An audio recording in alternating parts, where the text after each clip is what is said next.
May they rest in peace. They are now one with the Force. Oh my god, that's so fucking funny. Welcome everyone to another episode of the Dork Forces podcast, number 74. Yes, the Jedi shish kebab, not Plo Koon. That was a particularly spicy one. He has a name too. His name's like Ithia Klo Poon or something that's not. That one made me laugh quite hard. That was a good one. Yeah. But yes, welcome everyone. For not Plo Koon. Yeah, Roger, and Gonks to all of you. Hello there. We have heavy hearts today, those of us that are fans of the Jedi, after that episode we just watched, the Acolyte, episode number 5. We do have a special guest today, and we will be joined by our special guest shortly. But we just thought we'd hang out with you guys until they're ready to appear. Yeah, so we're just kind of going through the chat here real quick. Again, kind of at some point we'll be breaking down kind of what we all witnessed and went through last week with that amazing.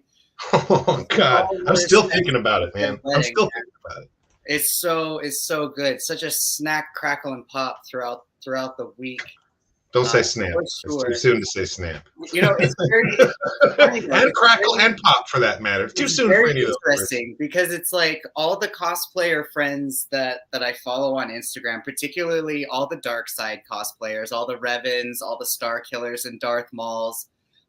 They had a particularly good week. I will say a lot of the Darth Maul and Darth Nihilus cosplayers, I did see a lot of happy enthusiasm and some good responses, but then also a lot of sadness from a lot of other people, which I think, you know, goes back and forth between you need to know your audience, but at the same time, recognize like, dude, if someone's cosplaying as a Darksider, of course they're going to be Team Darkside. Like, if you're a fan of the dark side, then like, oh man, it was a feast. Yeah, it was a tragedy. If you're a Jedi that was a massacre. What we witnessed last week, but yeah, no, it was good shit. I did see someone in here say that it was ironic that Jackie died by a Wolverine death. I'm trying to like remember through all the various X-Men movies, like at what just as X-23, I think he's just saying like 3 holes to the chest. It's like you've been stabbed by Wolverine, you know? Oh, that's fair because that's true. She did have to fight the Logan clone at the end of the movie. Just straight kill shots on everybody. Yes, it was fantastic, and yes, exactly what I was going to say.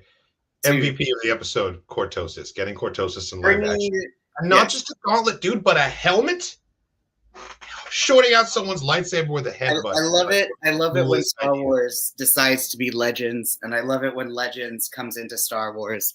Like it's always a treat. Because you never know like how exactly it would go about, but yeah.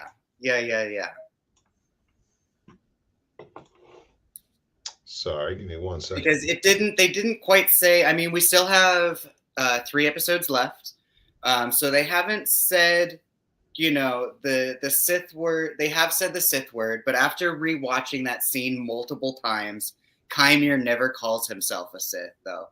He says, people like you would call me a Sith, but he never goes outright and says that he is himself. I think he's making the statement that, like, you know, he is nothing. He wouldn't refer to himself as anything. And the Jedi are forcing the rest of the galaxy to live inside these boxes and wear these labels. Like, exactly. Sith is a word the Jedi came up with, is what he's saying, you know? Exactly. Our guest has arrived. We would like to introduce to you DJ Fadez, the host of the New Age FM podcast. How you doing, man? Say hello to the people. Hey. Yeah, not too bad. I'm just trying to... Oh, crap. No worries. Yeah, no, doing pretty well at the moment. Just getting everything sorted. And, everything is good here in New Zealand, apart from weather. So, it's what time is it there for you? It is... let's see what the time is. It is nearly quarter past. So we're about. That's not too much of a time difference. You're like in the future by a day, but time of day wise, it's like not that far off. Yeah, exactly. So we were just discussing the Acolyte, episode 5. the red wedding of Star Wars. Well, I can't, like we were just Yeah. saying before we went live, I can't think of how many bodies we've dropped in that short amount of time outside of maybe Order 66 itself. But even that was a montage. Yeah. That wasn't all in one place. Like, what do you think? Is this Oh yeah, no, the actual episode was really good. The visuals were great. The costumes were great. The I think the I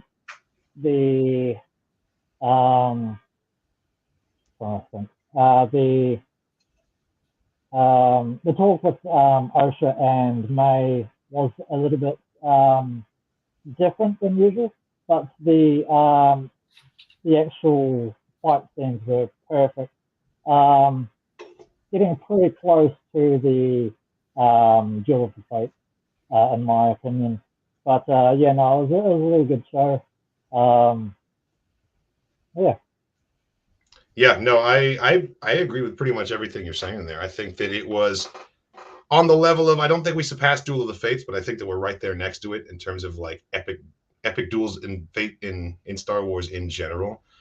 As for Osha and May, I think it's kind of interesting. I have noticed that May has been characterized very differently from episode to episode. Like her character doesn't seem like consistent, and I don't think that that is the cause of like inconsistent writing, like people are saying. I think it's because we are seeing her from so many different people's perspectives, and that's why she acts the way she does, is because we're seeing her through her sister's eyes versus through the Jedi's eyes, or sometimes through her own eyes. You know, like I think the perspective is like a huge theme in this show, and so like we see people acting so differently from episode to episode, and I think it's because we're seeing them in a different lens each time. Not to mention her intentions also change, her alignment also changes, her affiliation. Yeah, exactly. She's already having a lot of identity crisis as it is, by like first her affiliation is to the witches and her coven, then first it's to her sister, then it's to the witches, then it's to the sister, then it's to the Acolyte, then it's back to the sister. So it's like she doesn't really know where her best relationship really is. All she has is like this idea of what she wants each of her relationships to be like, I suppose. But yeah, no, definitely a lot of identity. Oh, yeah, Rashomon style, I think, is the way to go. Yeah, but sorry, you were saying. We have a lot of identity issues for sure. Yes. But Osha is certainly like our most frame of reference, I think, like as the audience for the most part. Yes, she's our main focal point. And that was kind of one of the reasons why I was so sure that Saul was not going to die, was because he's also one of our perspective characters, and very crucial things that happened in that flashback haven't been revealed yet because Saul's the only one who knows them, and we need him to live long enough to share those, at least with the audience. You know, maybe it's the kind of story where the characters never learn the truth. That happens sometimes, but the audience almost always does. So it's true. I don't feel like that would be revealed. I was actually thinking that Osha may sort of remind me of in Legends, Jason and Jaina, how Osha is like Jaina and May is more like Jason. Yeah.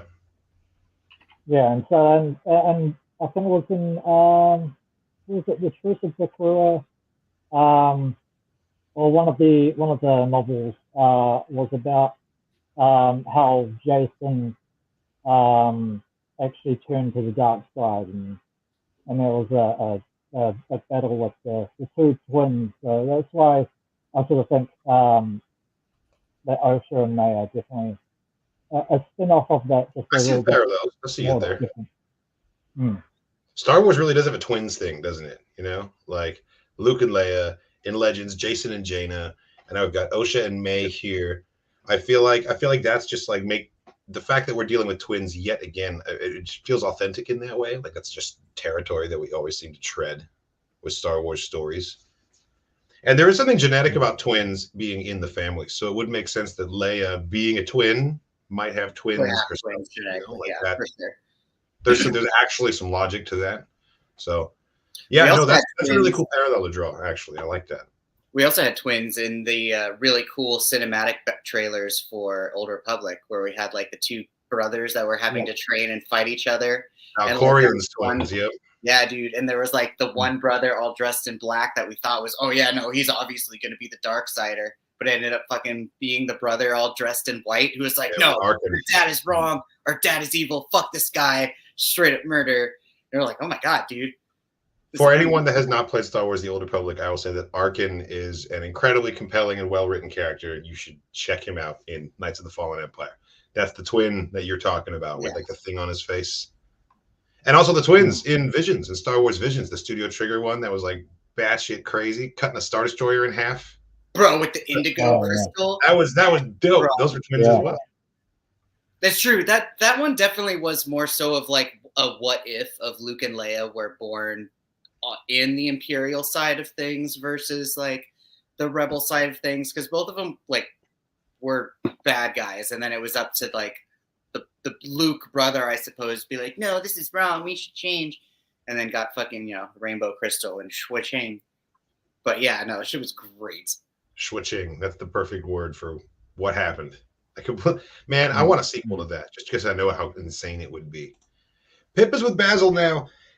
Is Pip with Basil? Is all of Pip with Basil? She plucked his head off and stuck it on Homeboy's back, and she kept the main body of it, right? But now she just has like headless Pip. Yeah. And Basil must have. Okay, Basil picked up the head. Yeah, he picked up the flashlight part. Okay. So we have all of Basil. We have all of Pip. Well, Pip's in two different places right now. Yes, but the pieces are all accounted for. Yes. Okay, the Pip because can be Osha is also with Chimere right now, because fucking May decided that it was going to be a good idea and that no one would notice that she's going to cut her hair and like. Yeah. So let's talk about that. So, does Saul know? Does he know that the switcheroo has happened? I feel like he knew immediately, and that's why when he's like, "Where is she?" and she says, "Who?" He doesn't say May, he says your sister. He doesn't say an individual name, yeah. Because remember, like they tried to fail that test on purpose way back on Brendok, and they showed us that scene for a reason, to show that Saul is like wise to like you can't get one past him in that way. He's wise to your hustle straight away. So I think he knows. They also made a point of showing him recognizing the Mechnex tattoo that she had on her arm, so that also is going to come up again. But like I think that he knows, and he's playing it coy. He now that he knows what he knows, I think he's trying to like get May away from there. Doesn't answer the question of why did he leave Osha behind, though. That I want to know. Is it just like a trust in the Force?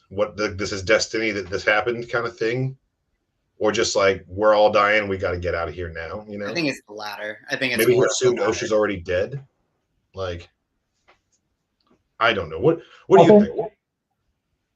I think that definitely Saul definitely knows that May isn't Osha. I think if Saul thought that if Osha was actually dead, then Saul would actually feel it because of the connection that they have.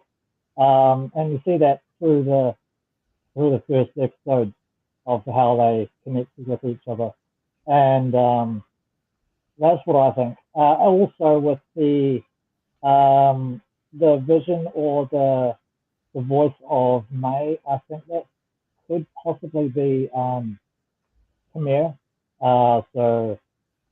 Because he can get into your head and manipulate you. So as far as I'm aware, it could be him. But where did Chimere come from? How does he know all these things? How does he know about what went down on Brendok? Where was he at the time? Was he with the witches? Theoretically. Or, if there was a survivor, I'm sure there's a collection of people in stories who are like, if the Jedi have done you wrong, call this number. Or like, right. I'm sure there's plenty of people who are like, oh, I used to know people who are Force sensitive and the Jedi came and took them away. Like, there's plenty of people who I'm sure have, like, they called them deranged monks, even. Like, the witches were very much like, oh, no, these deranged monks take children. Of which it was also very ironic that that Trinity was like, oh, we don't take children. It's like, bitch, what? How could you have the audacity to be like, oh no, we offer them better lives? Bitch, Yeah, no, that was deliberate. That was not supposed to sit right with us. We're supposed to kind of get rubbed the wrong way by the Jedi there. It's like, how dare you force your religious interpretation of the Force? Why does everyone else have to adhere to that? Everyone in the galaxy? Yeah. Like, I think Kymir is a very bad man, but I think he's spitting some facts when it comes to someone having a monopoly on interpreting religion. Like, absolutely. We got a wiseacre in here trying to say that Basil smells. Yeah, I see you. I see what you did there. Out. Ted, I got your voucher. Out! Yeah, I hope you know that That's Basil, pretty good, actually. I hope you know that Basil smells like eucalyptus, tree sap, and flowers. Maybe Basil smells us. He smells what we're doing, and that upsets me a little bit. Well, yeah, no, Droid Herder's right. Basil smells what's up. He knows the difference between Osha and May. He was specifically here to track May, and he's going to register that immediately. But the only person who could interpret his language is dead. It was Yord. He was the only one who could speak his language. So, like, I don't know. Soul can read minds, so I guess theoretically, like, you would then just have to ask the question: are aliens like people in that some of them think in images versus some people think in words? And then if you think in words, like, do you then think in your own alien language? And then Soul's like, I'm reading your mind, bro, but it's still like, I don't know. yeah, I'm not sure how it works. I don't know how it works. And it also depends on how much mental discipline the person being read has, because you can, like, mentally defend against your mind being read, like, to a point, I think. They mean take as in kidnap. The Jedi do not kidnap children, sure, but, like, think about it. Brendok is a world outside Republic space. They have absolutely no jurisdiction here, and yet they show up uninvited, unannounced, come on in, and manipulate them into giving up the kids, or at least, like, causing this whole disaster, you know?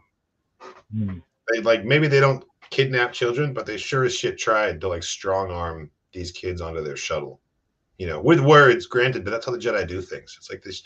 The situation should not have been created in the first place. The witches shouldn't have been put in that situation. Maybe they don't kidnap children, but they certainly don't take no for an answer the first time. You know, you got to convince these fuckers to leave you alone. If you've got Force-sensitive kids, they'll keep coming back over and over and over again. Right? And, like, that was kind of... Just hear me out, man. Just hear me out. Your kid could be so good in a Force for the galaxy. But it's like, no, go away. You know? Dude, and then that was kind of Kymir's thing, too, of, like, I'm not allowed to exist, therefore I need to murder anyone who knows about my existence. Your rules! Your rules! Exactly! Your rules! She was a child. You brought her here. Like, you didn't have to kill her. It was like she was trying to kill me, and you brought her here, and, like... You're right, I didn't have to kill her. I didn't even have to encounter her, but you brought her to a place where there's a Sith Lord, so... I mean, it's true. Think about all the super dangerous situations that Ahsoka was brought into when she was, like, a preteen. Oh, absolutely. Literal child soldier. Yeah, absolutely. I'm not sure. I'm not sure if it's gonna be explored in season 1. You know, season 2 has not yet been confirmed or greenlit, but season 2 is developed. Like, the conversations have been had, and, like, the concepts are written out, and, like, everything, like, they're ready to go. They just need to be greenlit on it. But I feel like if they were going to cover this, they'd cover it in season 2. That's just my feeling, though. That's good to know. I feel like it's not going to have a direct bearing on the murder plot and the story here of, like, the secret Sith. Yeah. Or if anything, in Star Wars Visions season 3, we might get some sort of, like, oh, there used to be tellings of these legends of witches who had magic that could manipulate life. And then, like, you know, that could be the bearings of, like, Plagueis hearing about, you know, these rumors of life manipulation. He's like, tell me more of your life manipulation. So it's like everything has a beginning. Everything has an inspiration. And presumably, if the rule of 2 is being adhered to, then Kymir, whatever his real name is, and I feel like his Sith name is going to be something recognizable, and it's going to be this big reveal at the end, you know? He's like, yeah, you guys call me Sith, like, but I think of myself as nothing. And then someone else will finally refer to him as Darth Blank, and we'll be like, whoa, this is... There was the insinuation that he's going to be the predecessor of the Knights of Ren, which I thought was fucking dope. I like that idea. They had the Kylo Ren theme playing at the end there. And like, okay, so how have we not talked about the fact that like my dude force heals her? She had a little cut, and he just like, and then it was gone. That's exactly what happened. And I haven't seen a lot of people talking about the fact that he just demonstrated force healing. Like, one more person who can do force healing out here. Anakin must be so pissed. Well, he never went that way, right? He was just so uppity about like, I'm the chosen one, hoity-toity, that he never like really learned how to be. He was obsessed with saving Padme from dying, but at no point do they get any more specific than save from dying. And like, there's no like healing wounds, making invulnerable, like any of that. It's just save from dying, like whatever the fuck that means. And that's I feel like that should have been a red flag that Palpatine was selling him a bill of goods. Like, it's all vague. It stayed vague the whole time. And then we finally got him on his side. Like, so what's the secret? He's like, we'll discover it together. It's like, you motherfucker, you didn't even know? No, he was just sugar dicking him the whole time. He was. He really was. Okay, so true story. I pre-ordered the helmet, the Black Series helmet for the Stranger, I guess we're supposed to be calling him. I'm still saying Smilo Ren, but I pre-ordered the helmet, gonna wear it. And I realized that like I need to work on my arms at least a little bit. So today's day one, man. Today's day one of the workout, and I can barely lift like a glass of water. I got to drink with two hands. Like my arms are so dead right now. Yeah, is it really considered killing a Jedi without a weapon if he used those guns? That's what I want to know.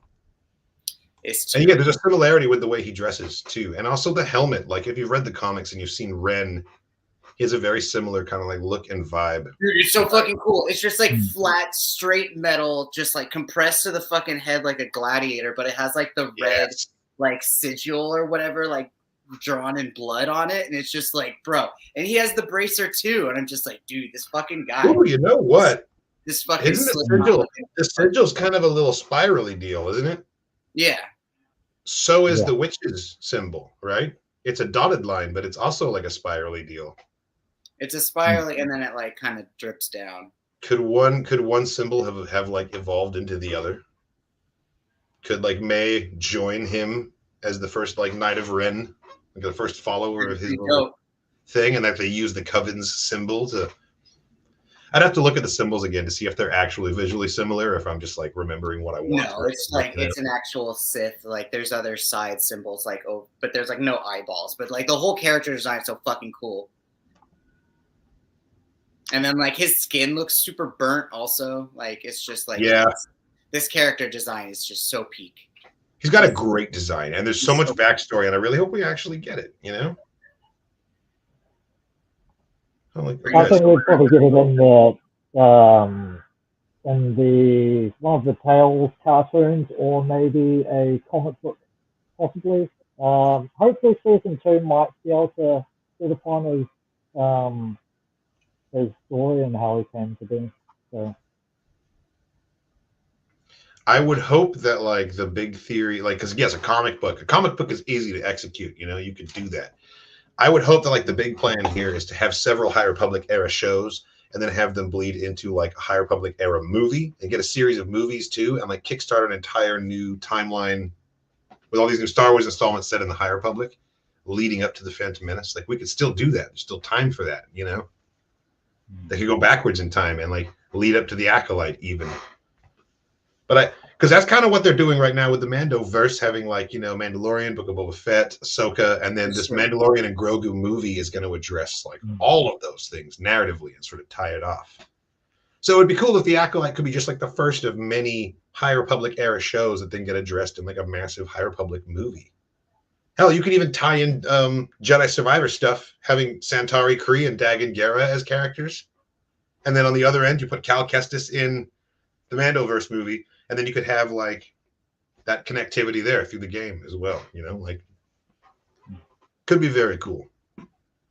I saw a comment on YouTube. Someone was saying that like they thought maybe Saul, what his crime was is that he pulled a Revan and he wiped Osha's mind and like implanted false memories that she wanted. Oh, I thought it said that. Yeah.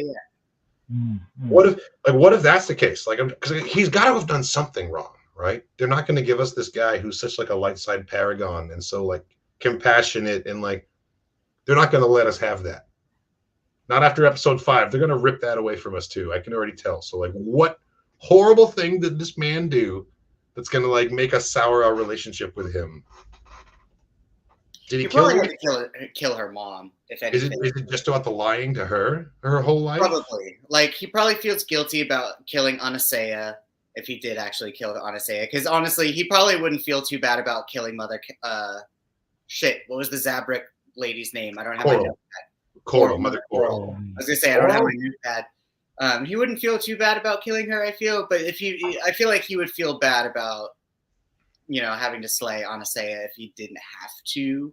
But at the same time, if Anasea is the one who's mind controlling Torben, and like, dude, the whole flashback scene, the whole Jedi massacre is gonna be quite a shit show. It's already. I don't think it's gonna go the way we think. I think we all have an idea of what happened, and we're all wrong. That's what I think.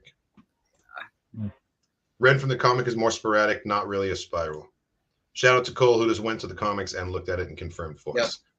See, this is the kind of boots on the ground, immediate recall nerd information finding that we cultivate here at the Dork Forces podcast. All right.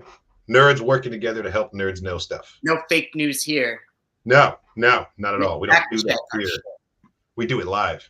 We do it live.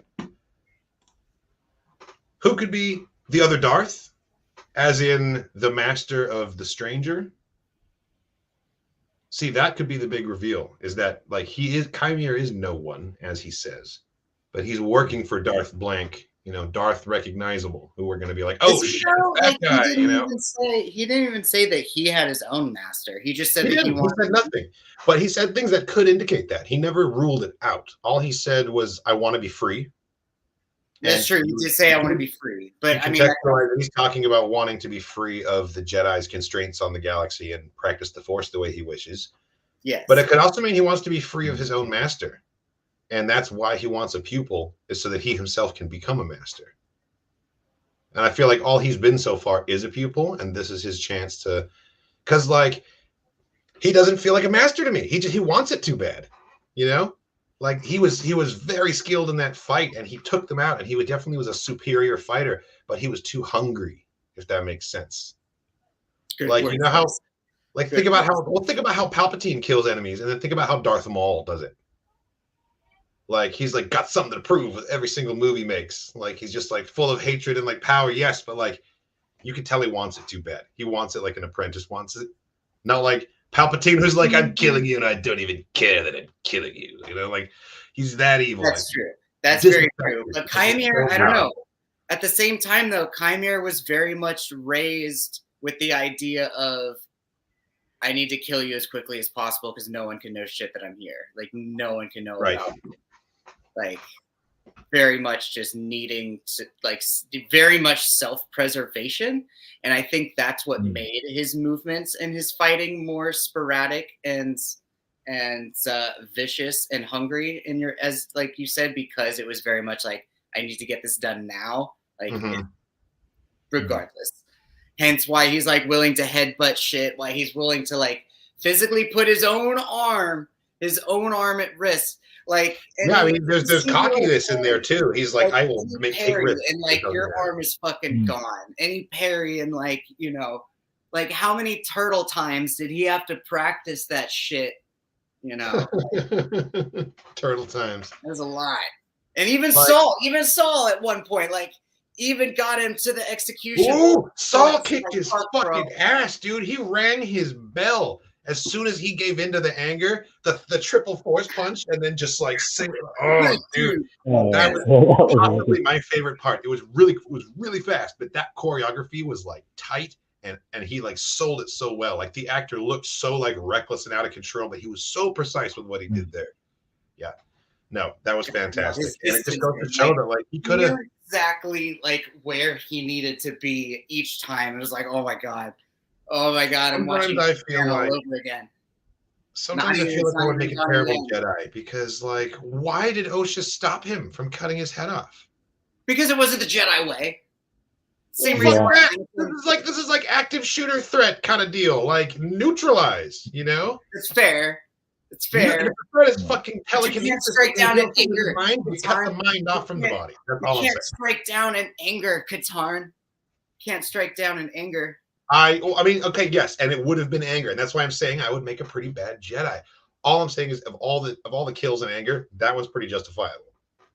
You can make a pretty strong case that he was still an active threat. Like at least when Mace Windu was standing in the window and like looking at Palpatine, like Windu was still fucking completely collected. And he's like, he's too dangerous to be left alive. We can't fucking. What do you mean we can't kill him? Fucking. Did you not just witness the fucking light? Like he was still rational. Anakin had to step over the body of Kit Fisto to come over and say, "We have to keep him alive." Like, come on, man. Yeah. The disrespect. No. And yeah, you're right. It is the Jedi way. It is the Jedi way. Yes, and thank you, Bendu. You did. You walked me back to the dark side. Yeah. See, this is why it's the two of us, man. Because I would fall to the dark side without you, bro. Like I would have cut off Kymir's head. Because I'd be like, I'm next. If he's still alive, I'm next, you know? And you would have been like, no, don't do it. Let's just run to the ship. Let's just cut his arms off. Let's just cut his arms off. And, you know, like, let's just make him like that waterbending lady in Korra. Like, what's he going to do with no arms? Like, he's just going to fucking force fear us? Okay. Why don't you ask Dagan Gera what he does with no arm? All right. He just has like force arm holding the lightsaber, and it's even more badass. And it makes it even harder for you to like parry his shit because you don't see the shape of his arm. You don't know how he's going to swing it, you know? It's fair. Yeah. But no, you're right. I mean, like, there's all kinds of things they could have done. I feel like if you're a powerful enough Jedi, you can even make someone just like fall asleep. Like force lose consciousness. You know what I mean? Oh, Homo Solari, absolutely. We wouldn't be good Jedi, but we'd be good rebels. Fucking yeah, dude. Oh, we'd get it done. We'd get it done as rebels. That's for sure. I don't know. We might be Saw Gerrera rebels. We might not be Mon Mothma rebels. We'll see. The Force, like, could you imagine? Fucking reckless. That'd be so. Oh man. Hey, I like to think I'd be a Jedi if I had the Force. I don't know. I think if I'm truly honest, I think I would be a Sith. Too many things piss me off to be a Jedi, you know? Right? Yeah. That's like they're so zen all the time. I'm like, God damn it, under my breath at like everything around me. Yeah, it would have to be like Jolie Bindo. You just have to banish yourself to Kashyyyk and just live amongst the Wookiees on the fucking ground floor. I could do that. I could live among the Wookiees. I'm pretty hairy. I could blend in. Yeah, the Oreos have sealed my fate. I got 3 dark side packs in a row with those things. Dude, I can't find any fucking Oreos in Phoenix. It pisses me off. Oh man, I'll send you some. I'll try and send you some. I've got a couple extra packs that I haven't opened yet. Yeah. This is Jedi Kyle. Serenity now. Like, absolutely, dude. Like,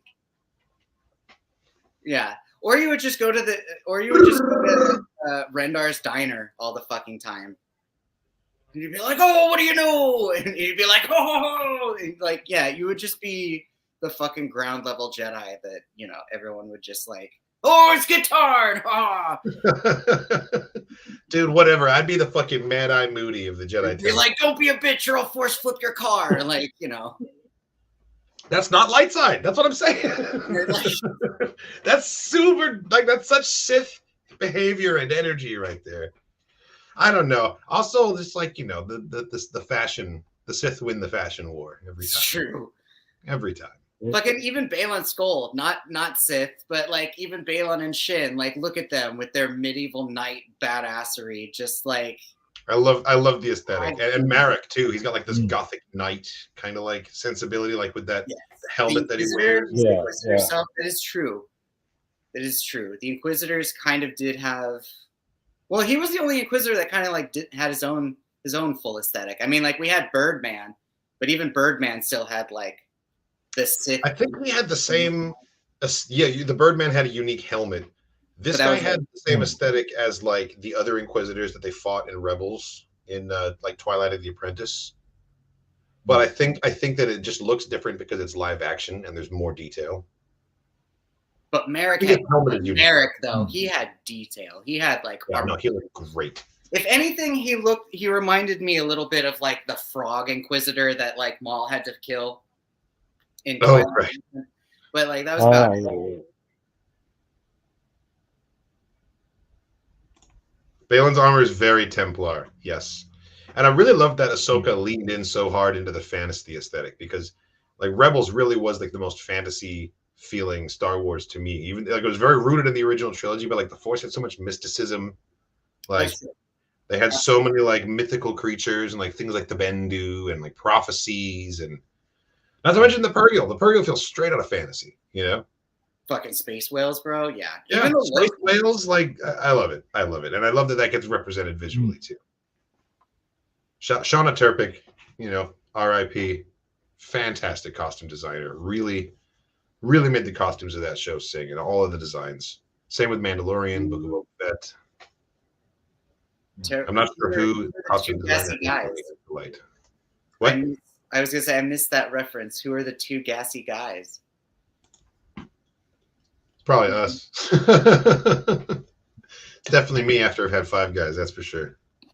I mean, Merrick was a gassy guy. We found that one out. But again, and then like, yeah, Star Wars. I mean, also shout out to Star Wars because I'm sure the Acolyte might end up just giving us a bunch of random shit that we won't get any answers to. Just like how Merrick, we didn't get any answers to Merrick. He just ended up being Fart Cloud. And Dr. fucking what's his nuts from Bad Batch, who like he wasn't just a fart cloud, right? He was a bed knobs and broomsticks ass fart cloud. Yeah. And then we just have creepy dude rubbing his hand all the time who just like, bro, at no, like he was ready to kill children. Like we never really had our Bad Batch season finale, series finale breakdown podcast episode, but holy shit. Like there was a lot of like, that was just such a good story. And again, like I'm super happy at some point in the potential live action Mando, if we get adult Omega meeting, I think we're going to get all of these things that we think might happen. I think it's all going to get addressed. Like none of the like all of these conversations that people are having about like, oh, this character could fit in here if you did this. Like Lucasfilm has all of those same conversations, you know, and I have to believe at least some of them end up in a yes, let's do that. So like they're fully aware that like Omega would be an appropriate age to show up in that era, in that timeline, in that movie. Like, oh, they know. It's just, do they want to do that? Is that the route they're going? I really hope it is because I would love to get that. I personally, I just want to see Ezra and Cal Kestis interact with each other. You know, I want to see like all kinds of connectivity, like Ray talking to old lady Reva. You know, about like what it means to like let go of your hate and like not get corrupted and like have her story. You know, that would be wild. Barris, all these people who've like been shown to survive could come together and teach the next generation the praxium of Jedi that Rey, you know, kickstarts after 9. No, Barris. I want all of them to come back. I was gonna say, wait, we forgot. We saw Barris die. Did we? We saw Inquisitor kill Barris in Tales of the Sith. Or Tales of the Empire. That's right, and we split on that one because I still don't believe she died there. She died in the Crystal Cave. She didn't die in the Crystal Cave, bro. She fell unconscious. Yeah. Right? She passed away. Yeah. Oh, so you think she's just Force Ghost now? Well, I mean, no. I think that she could be saved still, and I think they deliberately left it open-ended as a cliffhanger. I feel like if it's an easily reversible soft death. I'll give you that. They soft killed her. But this is Star Wars. You can cut someone in half, they come back. I don't see that as a closing her book out, you know. That's fair. Maybe the intention was for her to die in that scene. Fair. But I don't buy that she's gone forever. I think she'll come back. I saw some low. And Maul got cut in half. That's what I'm saying. This is what I'm saying. But his breathing never stopped. I saw both. What do you mean? What is breathing? Lucas described the stank of Star Wars. Jar Jar was our only, or no, I guess Leia. Leia called Chewbacca stinky at some point, and then but Jar Jar was our only ever. Yeah. Yeah. Jar Jar says that the fart was smelly. Piusa. after that. Also, he also stands it. He steps in something and he calls it stinky. He steps in some bantha poodoo and calls it stinky. Yeah. When they get them. He calls it Yeah. And of course, tauntauns smell bad, smell better on the outside. That's true. That's so there's true. A couple, So there's a couple things don't smell good. Yeah. So I think the true stank of Star Wars, though, is when you are 60 people deep in a line at a Star Wars convention.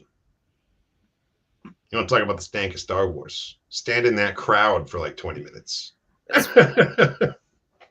I don't think George Lucas ever said that, but that's the actual truth.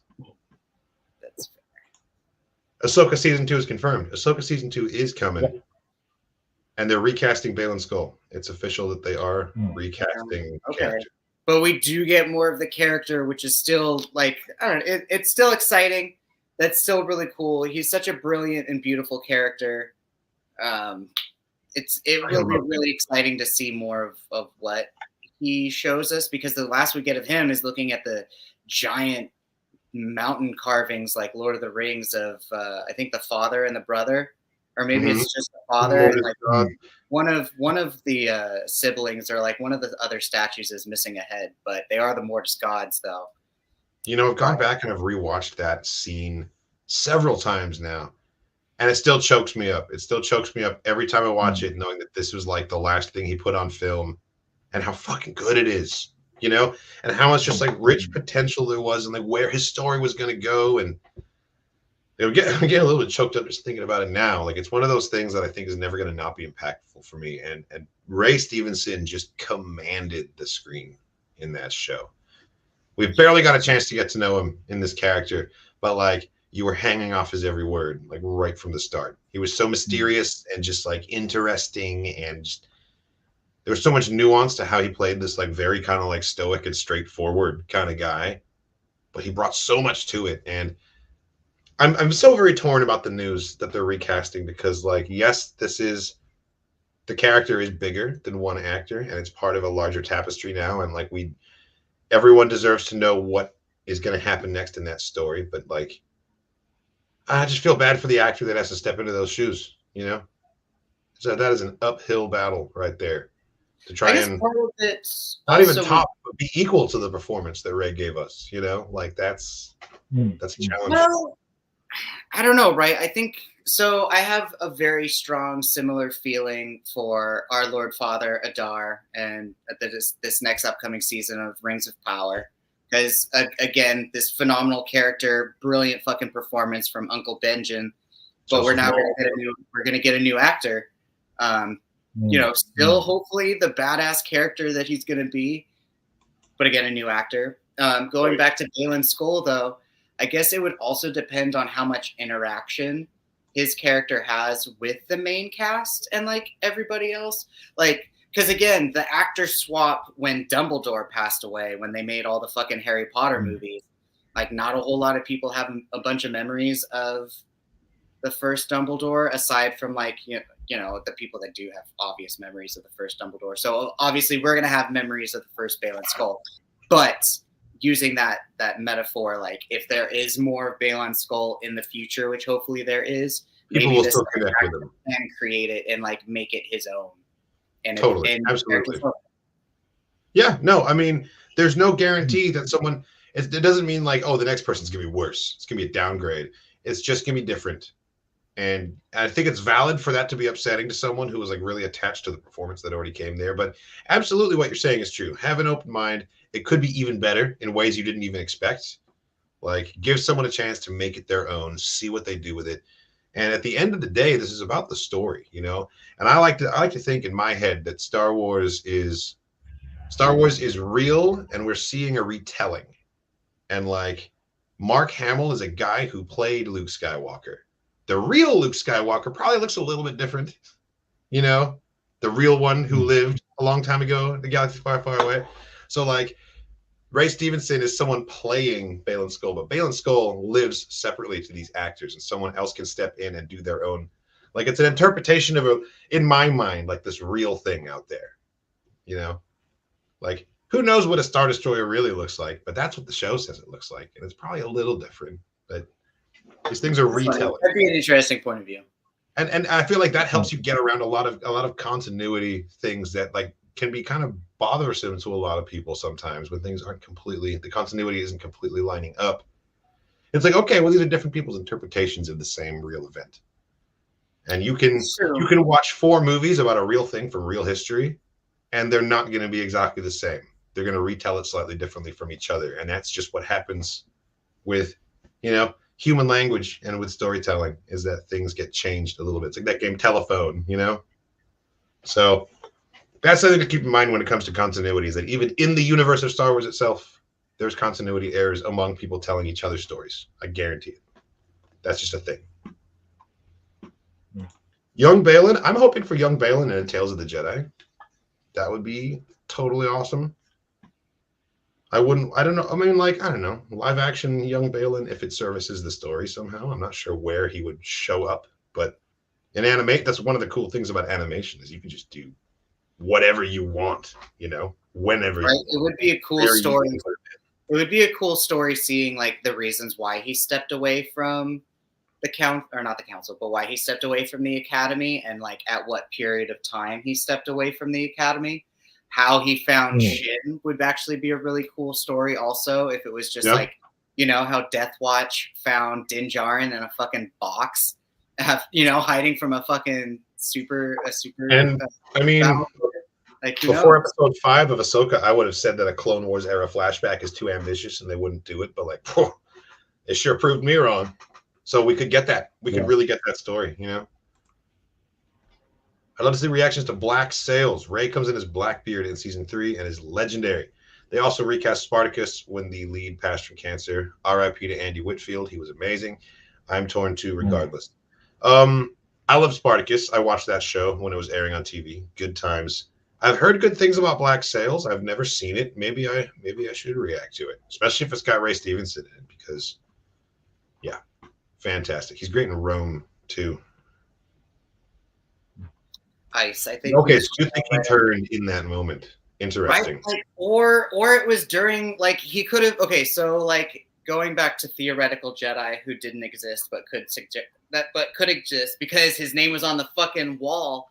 Fuck, now I forgot his name. The Jedi from Force Unleashed who gets blinded and he wears the bandages. Oh, Rom Coda. Rom Coda. So it's like, he could just be. Yeah, now I had a thought and then I completely lost what I was talking about. What was I talking about Ram Coda? I don't know where you were going with it, I know. I Ram Coda too, though. Lost my thought. Oh, okay, I got it. Yeah, thank you. Jedi right after Order 66.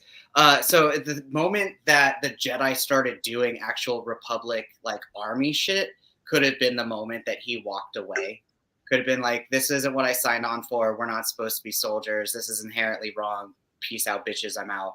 He was at least a little bit in the war. Hu Yang said he was a general. Yeah. And maybe you're right. And maybe he like was a general for a minute and was like, this is not for me. But maybe it is a Rom Coda thing. And he was like, I'm not using clones. He had his own regiment of non-clones. And that's what my brain was trying to do. Yeah.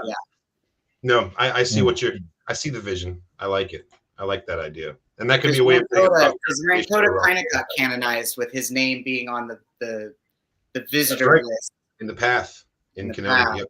Ram Coda's name was on there.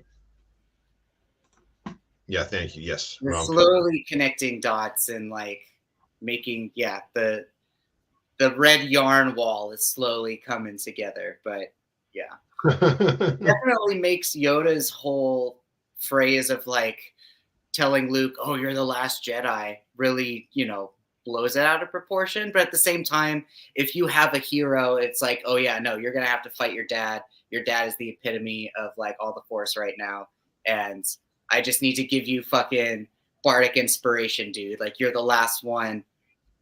Go get it, Tiger. And then once he's a ghost, he's like, oh yeah, you have a sister. And that was our fallback plan. If you fucking failed, we just didn't want to tell you had a sister. And then, but yeah. And then could you imagine how stressful that would be for Leia? Just all of a sudden, she's just in her office doing political shit. And then boom, ghosts. Like, I mean, yeah. So like squiggle on the paper that you're writing on. It's like, make a big mistake. Force Ghost just walked through the wall. Sorry, guys. This happens all the time. Star Wars Outlaws. I'm excited to play it. I'm very excited to play it. What I have seen looks very promising so far. If you enjoyed Jedi Survivor, I think you'll have a great time with Outlaws. It looks like it's pretty much like gameplay-wise, it feels very similar, but instead of BD1, you have little Nix, your little pet. It's got a couple of mechanics that they didn't have before. Graphics-wise, it looks awesome. I mean, like the gameplay, like it was a pre-alpha build that I saw the gameplay from, but the graphics were like fantastic and the environments were super detailed. I've heard you could beat the game in about 30 hours, and if you're trying to get 100% completion, like 60 hours. So it's decent. It's a decent amount of playing. I'm really looking forward to getting my hands on it though, because like it looks so immersive. I just want to get lost on those planets and like wander around. You know, I always do that. I abandon the main story and just like go off the trail and like see what's in this direction. That's how I have my fun. That's how I play my open world games.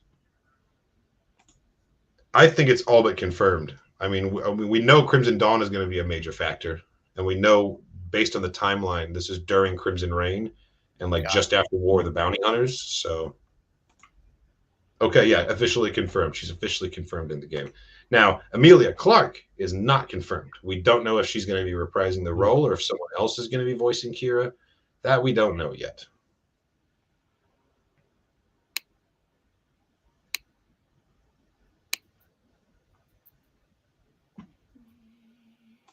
That's right. It was Thrawn who called him general, not Hu Yang. Balin being a general.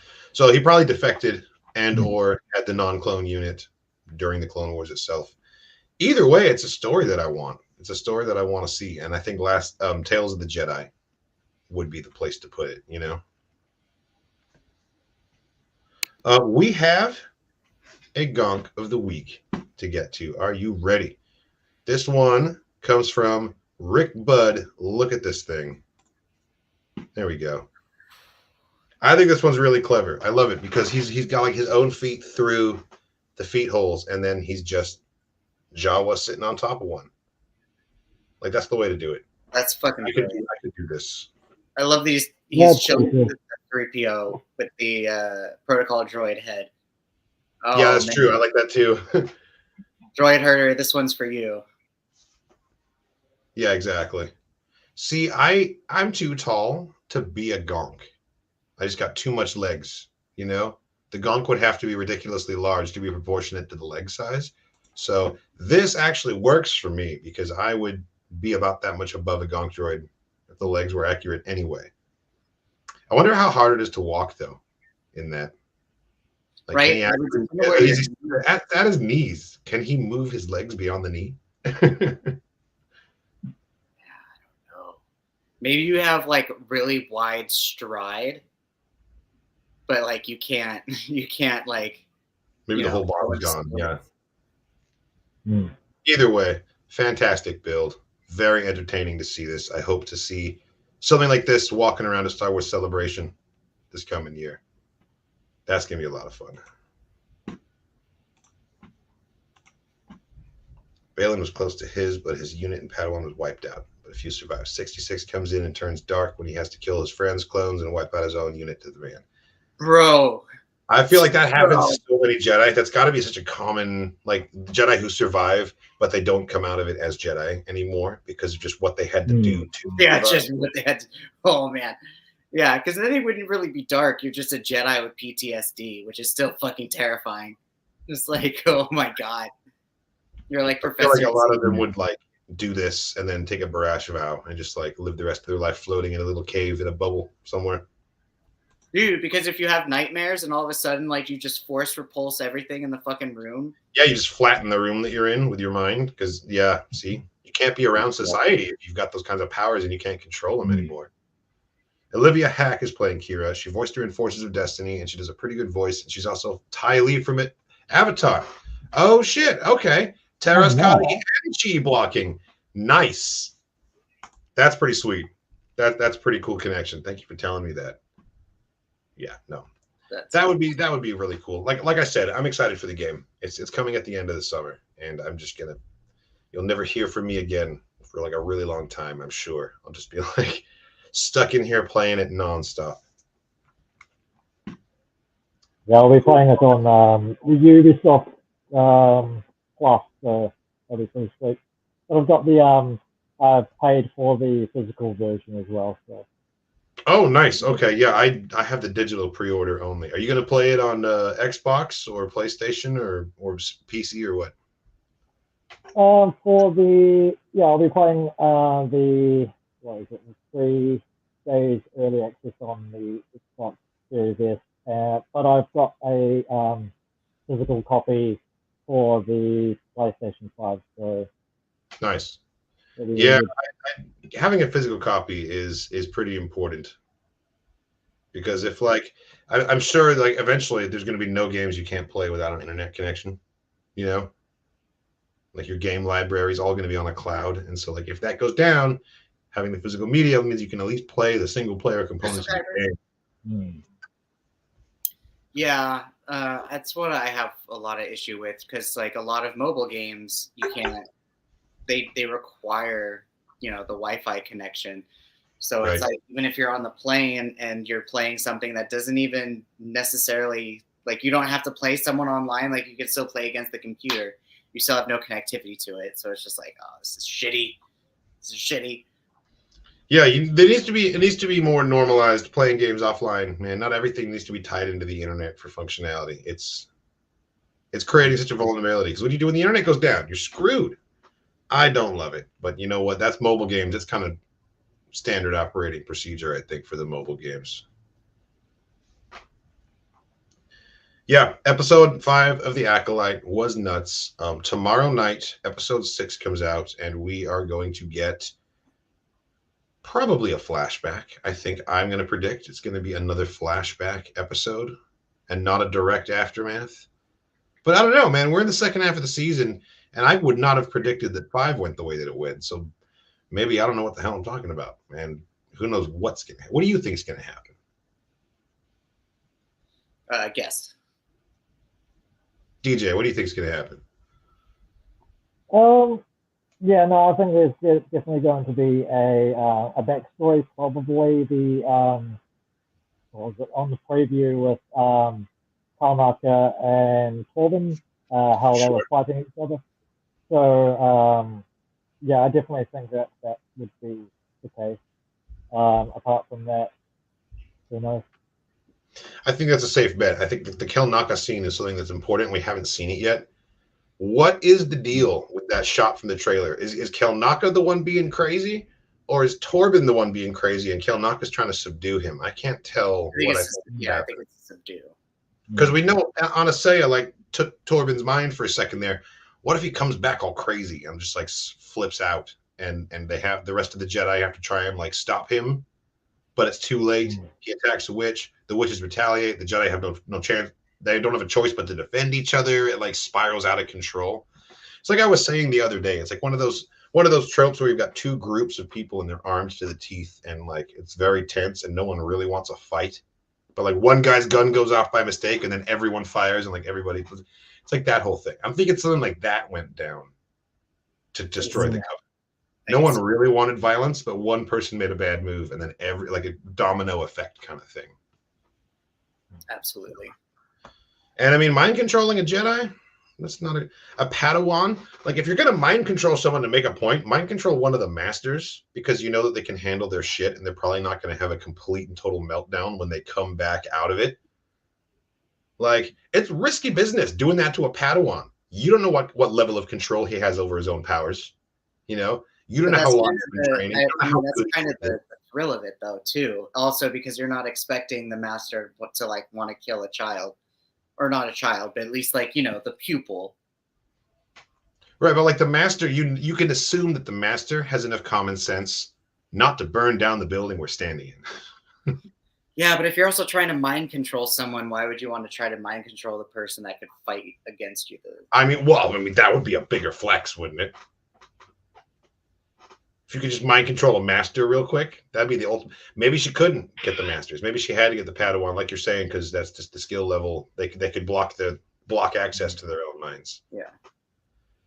Either way, I think yes. In the chat here, who trained Chimere is the actual $1 million question that we need to be asking. Who trained this guy? He did not like watch YouTube tutorials and learn how to do this stuff. But what if he did? Was he trained by a Jedi, or was he trained by the Sith before him? I don't know, man. Like, even like, again, it goes back to the really creepy, cool old man in that Star Wars Visions episode. The elder, and like he just went around killing whoever he wanted to. He didn't care if they were Jedi or Sith. He just wanted to accumulate as much knowledge and power as he could before he died, because he was afraid of Scruggs of Star Wars. So yeah, I don't know, man. Everyone has their what's it called? Key objective at the end of the day. And I think that Chimere was honest about his. I think it's to be free. That's what he wants. Is freedom, and a pupil specifically too. The freedom to teach someone else without being persecuted by the Jedi. And I get it. I do not condone the bodies he dropped in that episode. As cool as it was, bad Chimere, bad, murdering. But like he's not done.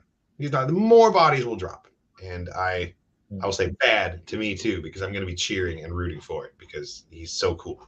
I wonder if anyone. Sorry, go for it. I was going to say, I wonder if anyone's changed the music to let the bodies hit the floor while everyone's just crashing around. That's an edit. That's an edit someone needs to make. That's an edit that someone needs to make for sure.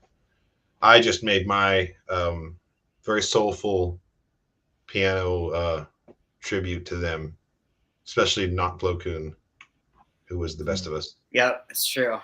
And we've become one with the Force. And we really should have seen it coming. Like, I'm thinking about it more. Like, we really should have seen Jekki's death coming specifically. She talked about, like, they did so many of the things. Like, she talks to Osha, and she's like, yeah, when all this is over, we'll go to the cantina and trade stories. Oh, that's true. That's true. I was about, like, it's about what we survived that counts. She talks about it being an honor to transform into the Force. Like, the writing was on the wall.